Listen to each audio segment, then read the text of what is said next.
Hello everyone, welcome to my channel. मैं हूं मनोज शर्मा और आज की क्लास में हम करने जा रहे हैं क्लास 11th का चैप्टर फाइनेंशियल स्टेटमेंट, जिसको टीएस ग्रेवाल टेक्स्ट बुक से कर रहे हैं। आज 20th क्वेश्चन से स्टार्टिंग करते हैं। चलो जी, फिर 20th क्वेश्चन शुरू करते हैं। मैं देखो एडजस्टेड परचेजेज आ रहा है। जब भी एडजस्टेड परचेजेज होगा याद करो, कभी भी ओपनिंग और क्लोजिंग स्टॉक नहीं आएंगे। हमने इसी बुक का एक 7th क्वेश्चन करा था जिसमें एडजस्टेड परचेजेज फाइंड आउट की थी। एडजस्टेड परचेजेज कैसे बनती है? Opening stock plus purchases minus closing, यानी कि उस परचेजेज के अंदर ही ओपनिंग और क्लोजिंग को आपने प्लस कर दिया। हम लिखते हैं या ओपनिंग स्टॉक है, इधर क्लोजिंग और इधर परचेजेज, इन तीनों को क्लब कर दो तो क्या बनता है? Adjusted purchases. तो जब भी एडजस्टेड परचेजेज होगा क्वेश्चन में, then we will not take opening stock and closing stock in trading account. Trading में नहीं लेंगे। सीधा शुरुआत करो एडजस्टेड परचेजेज से। यहां से 2 लिखो, यहां पर adjusted purchases. Adjusted purchases amount check करते हैं कितना दे रखा है। अमाउंट दे रखा है इसमें 75,700। अब आगे चलते हैं। याद रखना, ना इसमें ओपनिंग स्टॉक आएगा ना क्लोजिंग स्टॉक आएगा। क्यों? इसी के अंदर अपने आप में एडजस्ट हो गया वो। हमने इसी बुक का 7th क्वेश्चन कर रखा है जिसमें सीखा था हमने। आगे चलो, सेल्स दे रखी है, सेल्स लिखो, बाय लिखो सेल्स। वो आपको 1,31,000 है। मैंने यहाँ क्यों लिखी इनर कॉलम में? क्योंकि इसमें सेल्स रिटर्न भी दे रखी है इसी के नीचे 1,500। माइनस कर दो सेल्स रिटर्न, जितनी दे रखी है 1,500 दे रखी है, करेंगे तो 1,29,500 आ जाएगा। ये चीज क्लियर है? परचेजेज इधर ले ली, सेल्स इधर, यानी कि हमने इसी में ओपनिंग और क्लोजिंग भी एडजस्ट हो गए। अब डायरेक्ट एक्सपेंस देखते हैं। बैंक लोन, आगे चलते जाओ। इसमें डायरेक्ट एक्सपेंस ऐसे ढूंढने होंगे। वेजेज आ गया, it is the direct expense. हमने डायरेक्ट एक्सपेंस की लिस्ट भी आपको लिखवा रखी है, याद रखो। जो सेकंड वीडियो बनाई थी इसी चैप्टर की हमने, उसमें पूरी डायरेक्ट एक्सपेंस की आपको लिस्ट दे रखी है। आप वो अपने रजिस्टर में नोट करो। उसके अलावा जितने बनते हैं इनडायरेक्ट, जो P&L में लेंगे। तो डायरेक्ट एक्सपेंस हमने ले लिया वेजेज। उसके नीचे चलो carriage inward, it is also direct expense. Carriage inward, carriage inward, ये ट्रांसपोर्ट एक्सपेंस है और ये परचेज करते टाइम लगा है। कैरेज आउटवर्ड होगा तो इनडायरेक्ट, वो सेल करते टाइम हुआ है जब हमने गुड्स की डिलीवरी प्रोवाइड की है कस्टमर को। कैरेज इनवर्ड है 5,000। नेक्स्ट चलते हैं। उसके बाद सैलरी, रेंट, ये सब BR खत्म हो गया। बस ये नीचे क्लोजिंग स्टॉक दे रखा था जो यहाँ नहीं लेंगे, सीधा बैलेंस शीट में जाएगा। अब जरा यहाँ की बात करते हैं। यहाँ का इसका प्रॉफिट फाइंड आउट करते हैं। 3 आइटम हो गई। इधर का करते हो टोटल तो 129,500 ही बनता है। इधर का कम बनता है, 86,700 बनता है। तो दोनों साइड जो बड़ी फिगर है वो लिख दो 1,29,500। 1,29,500 और यहां पर लिख दो ग्रॉस प्रॉफिट। ग्रॉस प्रॉफिट कैसे निकला अब ये? और यहां लिख दो CD, कैरी डाउन। अच्छा, इसमें से अभी ये चीज माइनस होगी। ये माइनस करते हो तो 86,700 बनता है। इधर का टोटल करो तो 1 लाख, मैं यहां निकाल देता हूं आपको ग्रॉस प्रॉफिट 1,29,500 और माइनस कर दो इधर का टोटल करते हो तो देखो 86,700 आ रहा है।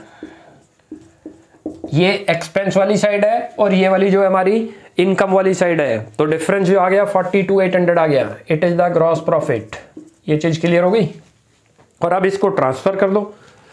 यहां लिख दो transfer to profit and loss account. Transfer to profit and loss account. Loss account काफी अच्छा था ये। 42,800 आपका GP आ गया है। अब प्रॉफिट एंड लॉस इसका तैयार करते हैं। तो बहुत आराम से ध्यान से समझते जाओ। बस ये याद रख लो, जब भी एडजस्टेड परचेजेज होगा तो ना तो ओपनिंग स्टॉक लिखा जाएगा ना क्लोजिंग। जनरली ओपनिंग तो दिया ही नहीं होगा आपको, क्लोजिंग स्टॉक दिया होगा और वो भी ट्रायल बैलेंस में। और जब भी क्लोजिंग स्टॉक ट्रायल बैलेंस में आएगा, याद रख लो, वो सिंगल इफेक्ट करेगा, डबल कभी नहीं करेगा। जितनी भी आइटम हम देखते हैं ट्रायल बैलेंस में, वो एक ही साइड जाएंगी। जो एडजस्टमेंट होगी, जो out of the trial balance है, वही डबल इफेक्ट करती है। वो अगले चैप्टर में अच्छी तरह से हम उसको सीख लेंगे। तो क्लोजिंग स्टॉक आपने जनरली नोटिस नहीं किया, वो हमेशा out of the trial balance दिया है, इसलिए 2 जगह जा रहा था। इस क्वेश्चन में एक ही जगह आ गया क्योंकि ट्रायल बैलेंस के अंदर आ गया, तो एक ही जगह जाएगा। अब इसका प्रॉफिट एंड लॉस तैयार करते हैं। चलो जी, अब इसका प्रॉफिट एंड लॉस प्रिपेयर करते हैं। सबसे पहले यहां लिखेंगे जो ग्रॉस प्रॉफिट आया था आपका, लिख दो ग्रॉस प्रॉफिट। वो क्वेश्चन में मेंशन है। अभी हमने ट्रेडिंग से बनाया 42,800 आया था, याद करो 42,800। अब शुरुआत करते हैं इनडायरेक्ट एक्सपेंस इधर लिखेंगे, इनडायरेक्ट इनकम इधर, क्रेडिट साइड इनकम वाली है और डेबिट साइड एक्सपेंस की। ऑर्डर वाइज चलते जाओ। कैपिटल बैलेंस शीट का पार्ट है, ड्राइंग्स, डेटर, ये चलो sales, bank, interest on loan आ गया। ना भी पहचानो, देखो इसमें डेबिट और क्रेडिट बैलेंस दी होती है ट्रायल बेंच में। जो डेबिट में दे रखे होंगे वो इधर डेबिट साइड ही आएंगे, जो क्रेडिट होगा तो क्रेडिट में, वो इनकम बनेगी। इंटरेस्ट ऑन लोन 300 लिख दो, interest on loan, interest on loan 300। चलो जी नेक्स्ट चलते हैं। उसके बाद कैश असेट से मिसलेनियस इनकम आ गया। देखो क्रेडिट दे रखी है तो क्रेडिट साइड लिखी जाएगी, मिसलेनियस, मिसलेनियस इनकम 1000 रुपी क्रेडिट में दी थी तो क्रेडिट में हमने लिख दी। आगे चलते हैं। वेजेज हो गया था, डायरेक्ट एक्सपेंस था, कैरेज आउटवर्ड आ गया। अब इसके अंदर 4500 लिख दो, carriage outward, indirect expense, carriage outward 4500। चलो जी, उसके बाद दे रखा है कैरेज इनवर्ड, वहां ले लिया था। सैलरी आ गया 12000 लिखो, सैलरी, सैलरीज 12000। नेक्स्ट चलते हैं। सैलरी के बाद रेंट दे रखा है 18000, फिर बेड डेट दे रखा है 600 लिखो, बेड डेट 600। नेक्स्ट आपको डिस्काउंट अलाउड, डिस्काउंट रिसीव्ड दोनों है। एक तो डेबिट साइड दे रखा है तो ये डेबिट वाला तो डेबिट में आ जाएगा, ये अलाउड करा हमने कस्टमर को 5000। और एक दे रखा है डिस्काउंट रिसीव्ड, वो क्रेडिट है तो क्रेडिट साइड लिखा जाएगा।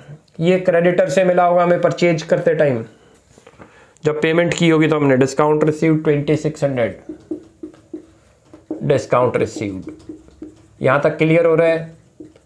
ये रहा। ट्रायल बैलेंस में जो क्रेडिट में दे रखा होगा वो क्रेडिट साइड लिखते हैं और जो डेबिट दे रखा होगा वो डेबिट साइड लिखते हैं। उसके बाद बिल्स रिसीवेबल या सेट्स हैं। इंश्योरेंस आ गया, इंश्योरेंस आपको 2000 रुपी लिख दो, इंश्योरेंस, टू इंश्योरेंस। नेक्स्ट चलो जी, इंश्योरेंस के बाद फिर कमीशन दे रखा है आपको क्रेडिट साइड, लिख दो commission, it is commission received. Credit दिया होगा तो रिसीव्ड है 15,400। यहां तक क्लियर हुआ? अब उसके बाद आगे क्लोजिंग स्टॉक वो असेट्स है, डेबिट साइड थी। अब जरा इसका टोटल करते हैं। इधर का टोटल करते हो तो 61,800 बनता है, उधर का, इधर का टोटल कम है, यहीं से दिखता है आपको 30-40, यहाँ करीब 42,000 समथिंग बन रहा है, 42,400। यहाँ निकालो अब नेट प्रॉफिट, क्योंकि ये वाली साइड कम आ रही है, उधर की ज्यादा आएगी, वो इनकम वाली साइड है। एक्सपेंस कम है तो प्रॉफिट निकलता है, और ये ज्यादा हो जाए यानी कि एक्सपेंस वाली साइड ज्यादा और इनकम वाली साइड कम तो नेट लॉस निकलता है। तो अब इसमें नेट प्रॉफिट है, वो कैसे निकला वो भी बताते हैं आपको। यहां पर लिखो जो आपका आया नेट प्रॉफिट, नीचे वर्किंग में कर लिया करो ये काम। उधर की साइड का टोटल करो, कितना बना था 61,800, ये रहा। ये जो इधर की टोटल का किया, अब इधर की टोटल का करते हो तो 42,400 आ रहा है, 42,400। ये कौन सा आ रहा है? ये वाला आ रहा है। इसमें से माइनस करें तो 19,400 आ जाएगा, यहां लिख दो 19,400। ये चीज क्लियर हो गई? ये कैसे निकला ये भी दिखा दिया। उधर का टोटल किया इनकम का, वो बना 61,800। ये इन सब का, ये जो एक्सपेंस है इन सब का टोटल किया वो 42,400 बना। तो एक इनकम में से एक्सपेंस को माइनस करोगे तो जो वैल्यू आएगी इट इज प्रॉफिट, तो 19,400 आ गई। अब जो है इसको ट्रांसफर कर दो, यहां लिख दो transfer to capital account, transfer to capital account. यहां तक क्लियर हो गया भाई? वो इनकम साइड थी हमारी और ये एक्सपेंस थी, माइनस किया तो प्रॉफिट आ गया। अब इसको हमने कैपिटल में ट्रांसफर कर दिया। अब इसकी बैलेंस शीट बनाते हैं। अच्छा, इस पी एंड एल अकाउंट का नाम दूसरा भी बताता हूं, it is income statement. Trading account profit and loss को क्या बोलते हैं? Income statement. हर क्लास में रिपीट करा देंगे जो आपको इनके याद रहे, क्योंकि ये वाइवा में पूछते हैं कई बार। बैलेंस शीट का दूसरा नाम पोजीशन स्टेटमेंट। चलो जी, अब इसकी बैलेंस शीट तैयार करते हैं। ऑर्डर से ही शुरुआत करते हैं। देखो सबसे पहले कैपिटल दे रखी है, कैपिटल लिख दो। कैपिटल का अमाउंट दे रखा है 50,000, लिखो 50। और इसको इनर में क्यों लिखा? इसको इनर कॉलम बोलते हैं, इसको आउटर कॉलम क्यों लिखा? क्योंकि इसमें आपको ड्रॉइंग्स और प्रॉफिट को एडजस्ट करना है। अच्छा, बैलेंस शीट का दूसरा नाम हमने साइड में लिख दिया, लिखना नहीं आपने। It is also called position statement, जो आपको हर क्लास में याद हो जाए क्योंकि ये वाइवा में पूछता है ज्यादातर। Other name of balance sheet, then you will say position statement. अब ड्राइंग्स दे रखी है आपको 10,000, माइनस करो ड्राइंग्स 10,000। चलो जी, और ऐड करो इसके अंदर नेट प्रॉफिट जो अभी निकला था हमारा, नेट प्रॉफिट 19,400। आप इसका टोटल करते हैं तो 59,400 हो गया ये, आप करोगे तो 59,400। अब नेक्स्ट चलो, उसके बाद डेटर दे रखा है आपको 24,000, डेटर लिख दो, ये रहा 24,000। जो जो दे रखा है वो लिखते जाओ। क्रेडिटर लिखो जितना आपको दे रखा है, क्रेडिटर आपको दे रखा है 16,000। नेक्स्ट दे रखा है, आगे चलो, बैंक लोन दे रखा है आपको 10,000। जो जो आ रहा है वो लिखते जाएंगे 10,000। Next cash in hand, cash at bank, दोनों असेट्स हैं। कैश इन हैंड और कैश एट बैंक दोनों यहां लिख दो, कैश एट बैंक।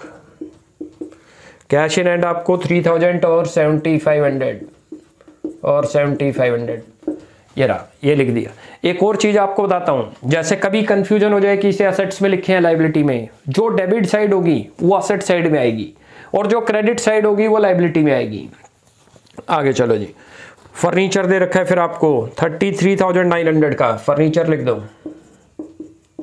फर्नीचर 33,900। उसके बाद नेक्स्ट फर्नीचर के बाद आगे चलो, फिर बिल्स रिसीवेबल और बिल्स पेबल दो आ गए। बिल्स रिसीवेबल तो दे रखा है 10,000, लिख दो, ये असेट्स है। डेबिट साइड दे रखी है, मैंने अभी आपको बताई भी थी। और ये बिल्स पेबल 8,000, ये क्रेडिट साइड है, लायबिलिटी पे करनी है हमने। लाई के क्रेडिटर बनते हैं ये, और ये लाई के डेटर हैं जिनसे हमने पेपर पर साइन करके ले रखा है, और जिनको हमने देना है उन्होंने हमसे पेपर पर साइन करा रखे हैं। इट इज बिल्स पेबल, ऐसे समझ लो। नेक्स्ट चलते हैं इंश्योर कमी और क्लोजिंग स्टॉक। डेबिट साइड आ गया, देखो असेट्स होगा, क्लोजिंग स्टॉक 15,000। मैंने आपको बताया जितने भी असेट्स कौन से होते हैं, डेबिट बैलेंस, और लायबिलिटी के बैलेंस क्या होते हैं, क्रेडिट बैलेंस। अब जरा इसका टोटल करते हैं। अब इनका टोटल करते हो तो आपका 93,400 बनता है, वो लिख दो टोटल 93,400। ऐसे इधर का भी लिख दो 93,400। ये दोनों साइडें हमारी मैच कर गई, आप टोटल करोगे तो यहाँ से चेक कर लो, 4 हो गया, 9 और 6 15 और 8 23, 2 इधर आपका 7 और 2 9, ऐसे ही उधर का टोटल हो गया। तो अब हमारा ये आज ये क्वेश्चन भी कंप्लीट हो गया 20th। अब नेक्स्ट क्लास में आगे कंटिन्यू करेंगे, आप यहाँ तक प्रैक्टिस करो। कोई भी डाउट लगता है you will ask in comment section. आपको हमारी वीडियो अच्छी लगती है प्लीज़ इसको लाइक एंड सब्सक्राइब करें। Thanks for watching my video.